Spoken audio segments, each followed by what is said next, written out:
여러분 안녕하십니까? 긍정의 힘 메가서디 김종희입니다. 지난 11월 13일이었습니다. 2026학년도 수학능력시험 시험 보느라 정말 고생 많으셨습니다.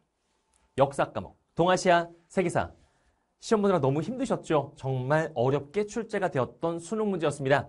그래서 문제를 풀고 난 이후에 아이들의 개인적인 어떤 개별적 연락을 받아보고 저 역시 당일날 밤 늦게 문제를 풀어보니 이쯤 되면 우리가 이런 말 할 수 있는 거 아닙니까? 누가 사설이고 누가 평가원이야? 정말로. 그죠? 이쯤 되면 누가 사설이고 누가 평가원이지? 이런 생각을 할 수밖에 없는 그런 문제였습니다. 그래서 우리 아이들이 파이널 모의고사의 문제를 풀 때 저한테 질문을 하러 오는 친구들 또는 저의 모의고사를 가지고 질문하는 친구들 등등의 이야기를 종합했던 결과 저의 문제가 굉장히 지저분했고요. 저요. 그리고 너무 지엽적이다라고 해서 제가 욕을 많이 먹었죠. 진짜 욕 많이 먹었거든요. 물론 이제 선생님 그 정도는 욕도 아니에요라고 할 수 있겠지만 그런 거를 제가 제 수업 마지막 시간에 제가 얘기했잖아. 마음고생 되게 많이 했다고, 올해. 근데, 제가 찾아본 건 아니지만 어쨌든 간에 그 졸업한 학생, 대학 다니는 학생을 통해서 이렇게 그런 글들을 보니 이제 쭈구리가 됐었죠. 완전 꾸겨졌었거든. 너무 지엽적인 문제를 냈다라고 제가 욕을 많이 먹었는데 실제 평가원은 더 했다. 진짜로. 기존에 있었던 평가원의 어떤 경향성을 따져봤을 때 이번 문제가 좀 어려웠습니다. 그래서 그와 관련된 총평을 이렇게 한번 해볼게요. 자, 수능 시험장에서 좀 당황했을 수밖에 없는 문제였습니다. 우리는 타임어택이 없는 과목이거든요. 알면 맞고요. 모르면 틀려요. 근데 그렇게 안 나왔어, 이번에. 그렇게 안 됐다고. 분명히 고민하다가 시간이 이렇게 빡빡한 적이 없었을 정도로 어렵게 출제가 됐습니다. 해서 문제 굉장히 어려웠고요. 그 난이도를 어떻게 비교를 해볼까라고 생각을 해보니 지난번 수능과 그나마 어려웠던 이번 6평. 그죠? 올해 봤던 6평이 되게 어려웠거든요. 그럼에도 불구하고 지난 수능의 그 약간 임팩트? 지난 수능도 어려웠는데 이번 수능이 훨씬 어려웠습니다. 근데 이거는 동아시아사는 그래도 그 난이도의 차이가 요 정도라고 합시다. 세계사는 이렇게 차이가 많이 났어요. 세계사는 훨씬 어려웠습니다.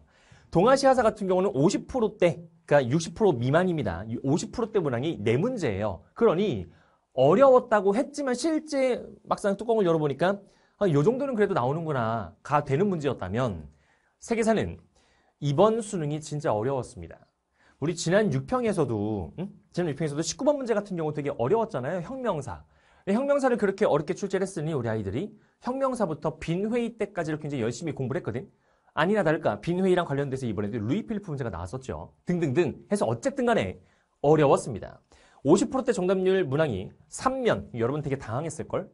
11, 12, 13, 14, 15번인 3면은 전부 다 50% 미만입니다. 3면에 있는 요 5문제는 전부 다 50% 미만이에요. 포함해서 총 8문제가 50%대입니다.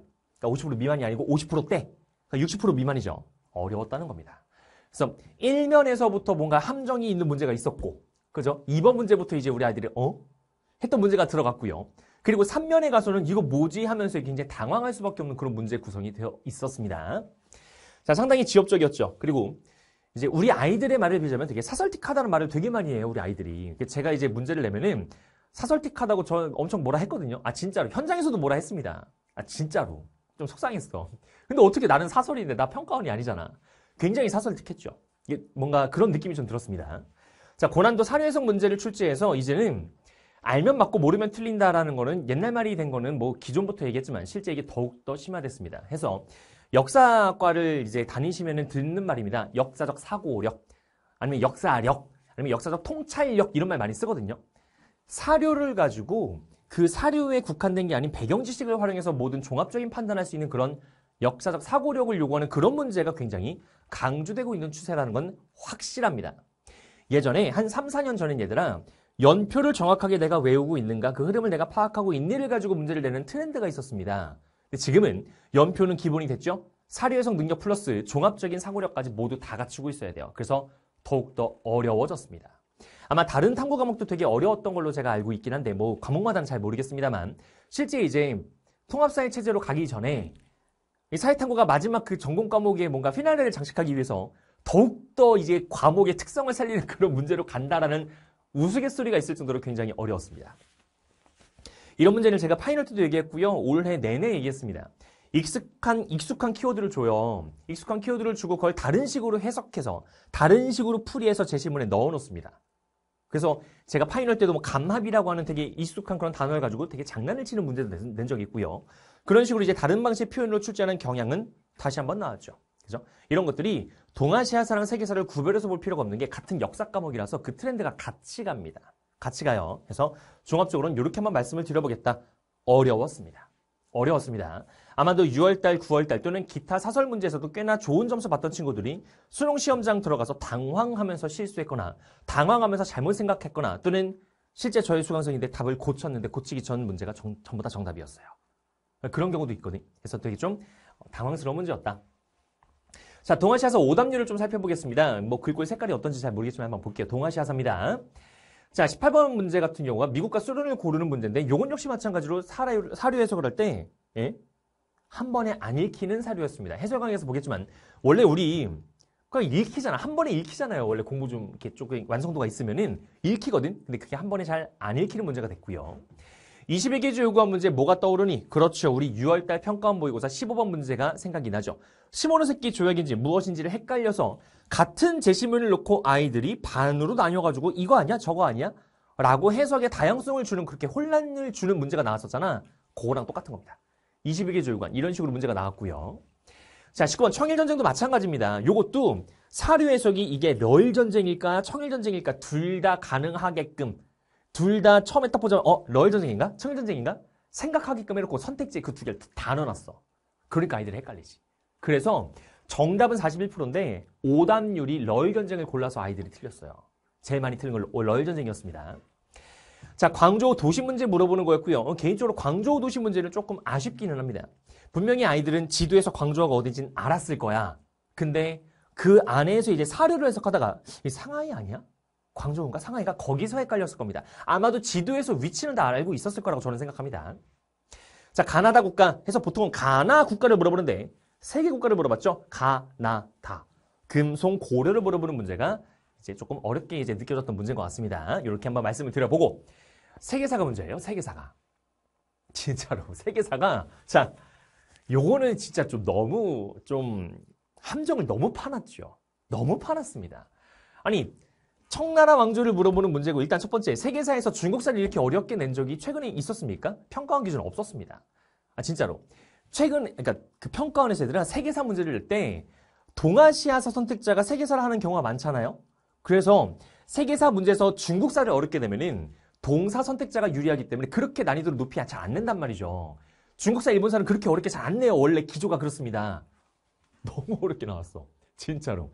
청나라 어떻게 알지? 나중에 해설관에서 말씀드리겠지만 확인하셔야 됩니다. 확인하셔야 돼요. 그러니까 이런 문제야말로 진짜 말 그대로 딱 사료를 주고 나서 읽으면서 그 안에 숨어있는 행간을 읽어야 되고요. 배경 지식을 활용하고요. 숨어있는 키워드가 이게 8기였구나. 이게 8기군을 기군 이렇게 부르는구나. 이런 식으로 생각할 수 있어야 됩니다. 자, 서아시아사에서 이번에 문제가 좀 어렵게 나왔어요. 우마이야 왕조를 지도를 가지고 물어봤는데 요거로 또 조금 아쉽긴 합니다. 물론 우리가 교육과정 내에서 배우는 그런 전투 이름이 나온 건 아닙니다만 우마이야 왕조가 어느 영역까지 넓혔는지에 대한 그 지도적인 어떤 지리적인 지식이 있다면 충분히 대응이 가능했거든. 근데 이게 좀 아쉽죠. 정답이 좀 낮습니다. 사파비 왕조 여기도 마찬가지인데 서아시아사가 되게 좀 어렵게 출제가 됐다는 거예요.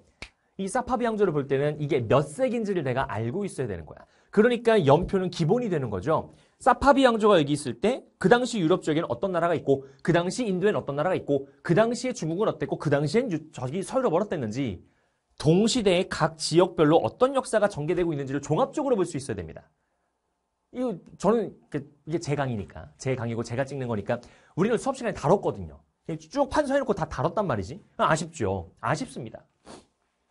자, 18번 이탈리아 트리폴리 이것도 역시 마찬가지로 저는 개인적으로 되게 조금 뿌듯했습니다. 이거 어차피 그냥 제가 찍는 영상이니까 조금 재수가 없더라도 나는 뿌듯했어요. 왜냐면 교육과정에서 다루지 않는 내용을 나는 수업 시간에 설명했거든. 이탈 튀르크 전쟁을 제가 수업 시간에 했습니다. 이미 했고 끝나자마자 우리 아이들이 문자를 보내거나 카톡 보낼 때마다 선생님 이티 전쟁 나왔어요. 이탈 튀르크 전쟁 나왔어요. 그래서 문제가 아직 안 떴는데 몰랐거든. 그게 어떻게 나왔는지 전혀 모르잖아. 그리고 나서 나중에 이제 제가 좀 밤늦게 봤거든요. 밤늦게. 설명이 끝나고 밤늦게 봤더니 이탈 튀르크가 나왔더라고. 이렇게 한번 보시고. 자, 4번 문제의 파르티아 문제입니다. 보세요. 서아시아사가 이번에 굉장히 좀 어렵게 나왔습니다. 파르티아 같은 경우도 우리가 로마 제국에서 삼두 정치라는 걸 내가 캐치할 수 있었다면 그 당시에 그럼 로마랑 같이 견제하고 있었던 나라는 파르티아구나. 이렇게 풀 수 있어야 되거든. 이것도 시기적인 모습 또는 사료 해석 문제였습니다. 자, 루이 필리프를 물어보는 문제. 역시나 이제 프랑스 혁명과 관련돼가지고 이제 여기 이제 7월 혁명 또는 2월 혁명까지 이 연결되는 고리가 되게 중요하다고 늘 강조하는 부분이잖아요. 특히나 올해 6월달 평가 모의고사에서 이제 그 프랑스 혁명이 되게 어렵게 나왔기 때문에 프랑스 혁명, 즉 혁명사부터 해서 빈체제까지는 꼼꼼하게 봐야 된다라고 늘 강조했던 부분. 실제로 그렇게 나왔습니다. 루이 필리프. 다음 서양사 유고슬라비아. 이것도 아쉽죠. 왜 반타작밖에 못했을까? 아쉬운 거야. 진짜로. 이것도 저는 수업 시간에 했거든요. 아니, 그러니까 근데 이거를 그냥 지나가면서 한 말이 아니고 강조했다는 거야. 그러니까 지나가면서 나 이거 얘기했지, 요거 얘기하는 게 아니고요. 교육과정에서 다루지 않는 내용까지 제가 조금 지엽적으로 수업했습니다. 그래서 그 종강하기 얼마 전에 저한테 찾아왔던 그 대학생이 보여준 그 커뮤니티 교회에서 이런 얘기 있었다니까? 이거 듣는 게 맞아? 야, 김종국 이거 듣는 거 맞아?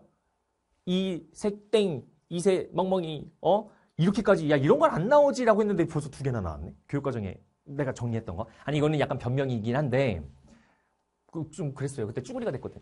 나 이렇게 욕을 처먹고 있구나. 이러면서 그랬는데. 자, 우마이야 왕조 같은 경우도 제가 이제 이런 거 틀면 혼나요. 그래서 이제 지도를 하나하나 다 보여드렸습니다. 그래서 쭉 펼쳐놓고 이베리 반도까지 올라가는 과정에서 튀니스가 있는 여기 카르타고 지역이죠. 이런 것도 다 말씀을 한번 드려본 적이 있고요. 사파비 왕조 같은 경우는 이렇게 정리를 한번 했습니다. 그래서 사파비가 있을 때 유럽에는 오스만이 있고요. 사파비가 있을 때 인도는 무굴 제국 있고요. 사파비가 있을 때 중국은 명청식이었다. 이게 각각 대륙별로 어떤 나라가 있는지를 한 번에 이렇게 정리해서 좀 익혀놔야 돼. 왜냐면 정확한 연도를 내가 외우지 못하더라도 몇 세기인지는 알아야 될 거 아닙니까? 그 몇 세기라는 거 분명히 제시문에 줬거든요, 이번에. 그럼 그 몇 세기인지를 딱 보고 나면은, 이 시기에 이 호르무즈 해협과 이 시기에 이 지역에는 어떤 나라가 있겠구나. 어떤 나라랑 어떻게 경쟁하고 있겠구나. 서쪽의 경계는 어디구나. 동쪽의 경계 어디구나를 알아야 됩니다. 이런 것들 한번 유념해 보시라고. 나중에 해설 강의 가서 하나하나 다 말씀드릴 거예요. 이 이탈트리크 전쟁 같은 경우는 제가 압축 특강 때도 얘기했고요. 그리고 주제 특강도 얘기했고요. 파이널 때도 얘기했습니다. 한 번만 지나가면서 얘기한 게 아니고요. 실제 강조를 좀 했거든. 근데 내가 뭐라고 했냐면 교육과정이 안 나와. 이탈트리크 전쟁을 써드렸어. 교육과정이 안 나온다고 말씀도 드렸고요.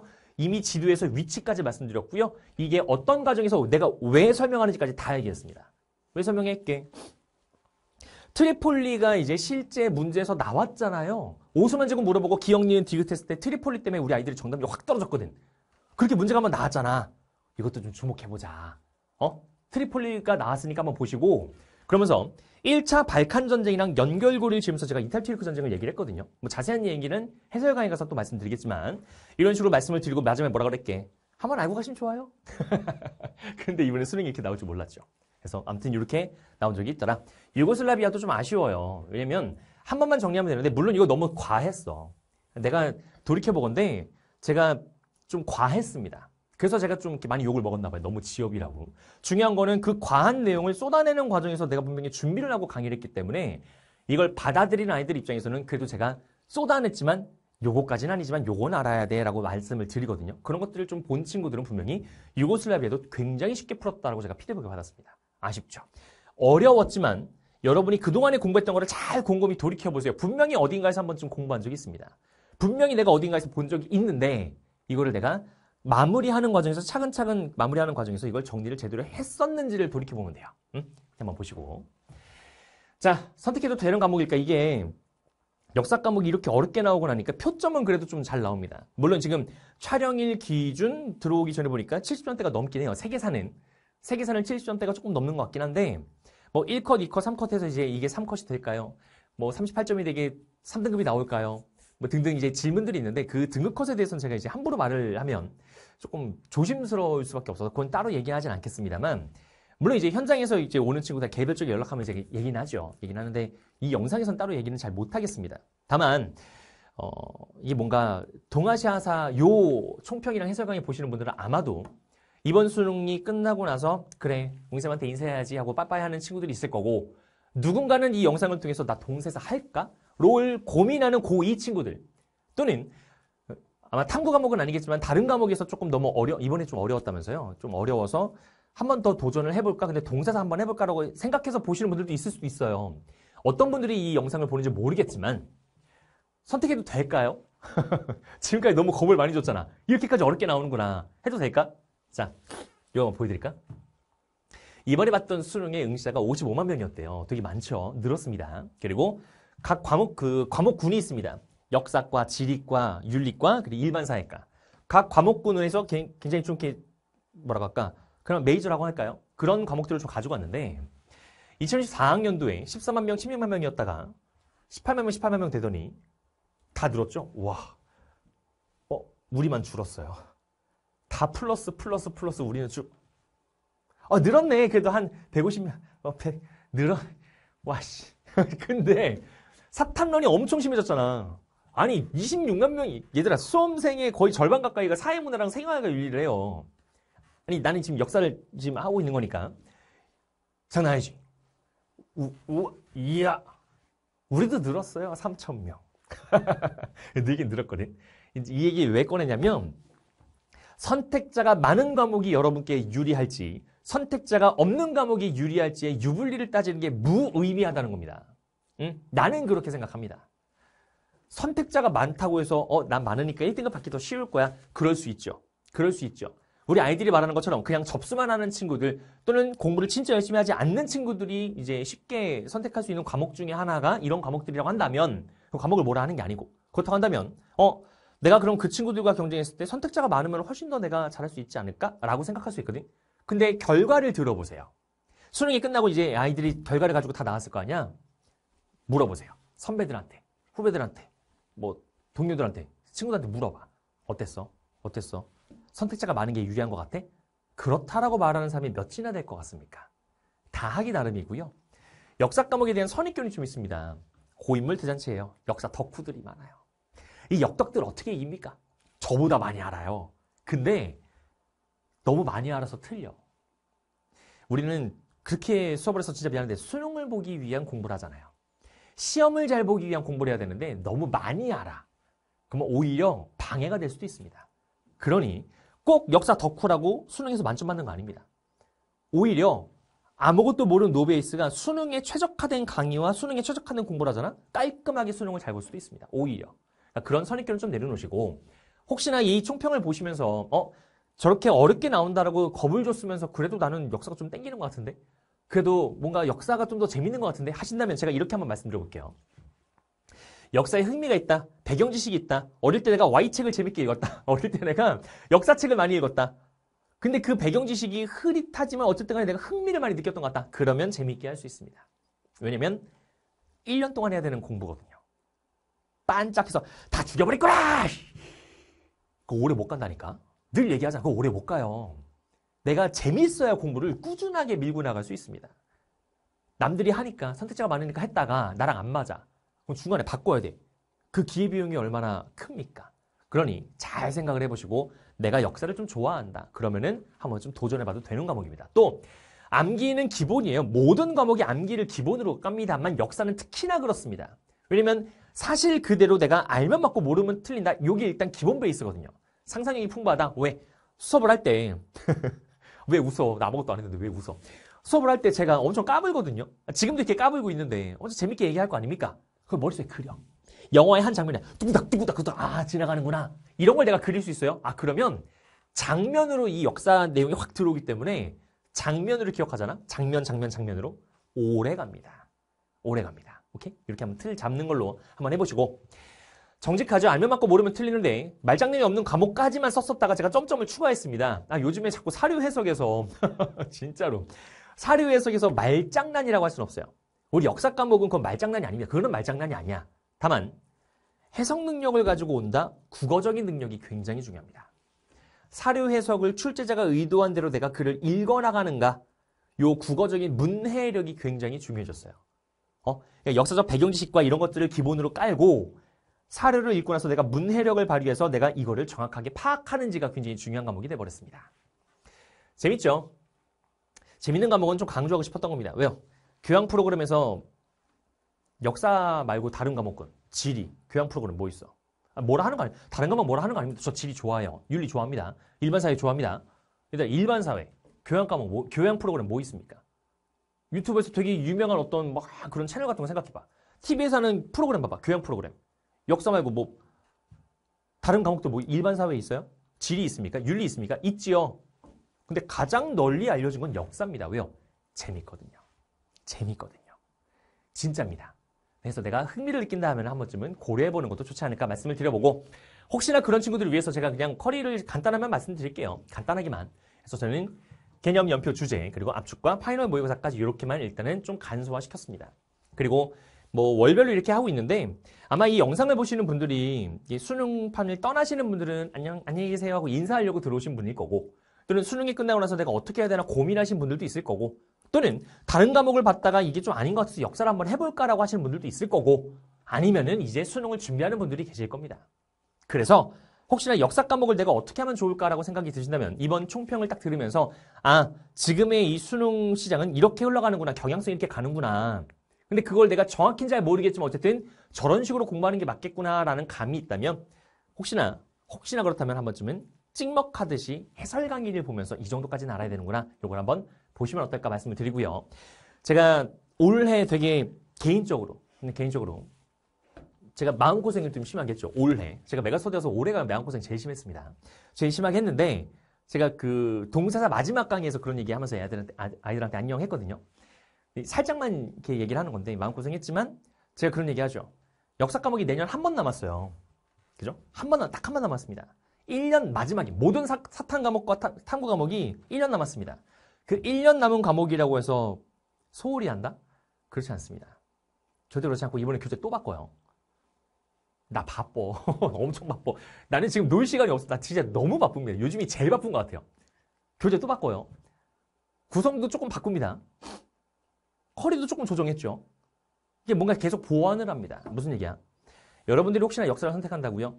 저는 한 번도 멈춘 적 없고요. 한 번도 재탕한 적 없습니다. 전부 다 새롭게 해서 부족했던 거를 제가 다짐이라는 캐스트를 올렸잖아요. 똑같은 지적받지 않으려고 내년에는 진짜 노력 많이 할 겁니다. 정말로. 아주 그냥 그렇게 해서 내가 완전 완전히 꾸겨졌기 때문에 이거 피려면은 그렇게 해야 돼. 진짜로. 그러니까 혹시나 역사를 생각한다면 역사 과목이 없어지는 그 순간까지 내년이 마지막입니다. 저는 최선을 다해서 늘 그 자리에서 자리를 지키고 있을 겁니다. 해서 총편 이렇게 마무리하고요. 수능 보느라 정말 고생 많으셨던 여러분, 이 수험판을 얼른 떠나시길 바랍니다. 이렇게 말씀드리면서 저는 인사드릴게요. 지금까지 메가스터디 김종훈이었습니다. 고맙습니다. 까꿍, 이 말을 빼먹었습니다. 원래 이거 PPT에 넣어놨거든요. 제가 이제 너무 얘기를 많이 해가지고 까먹었는데 이 말 한마디 하면서 마무리합시다. 아니 이쯤 되면 누가 진짜 역사강사고 누가 찐이야?